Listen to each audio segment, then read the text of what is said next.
Eating pineapple is a delightful experience. Here's a step-by-step guide on how to eat a pineapple. Select a ripe pineapple.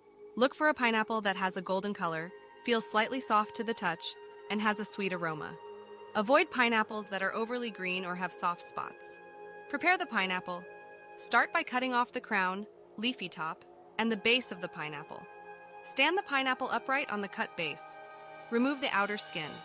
Using a sharp knife, carefully slice off the tough outer skin, starting from the top and working your way down to the bottom.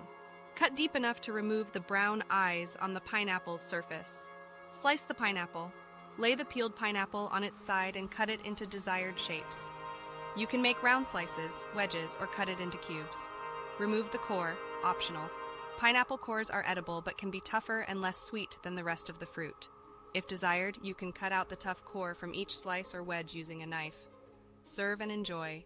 Place the pineapple pieces on a platter or serve them directly. Pineapple is delicious on its own, but you can also add it to fruit salads, smoothies, or use it as a topping for desserts. Storage. If you have leftover pineapple, store it in an airtight container in the refrigerator. Pineapple can stay fresh for a few days, but it's best to consume it as soon as possible for optimal flavor. Remember to exercise caution while cutting the pineapple, as the skin and crown can be prickly. Enjoy the sweet and tangy flavors of this tropical fruit. Good luck.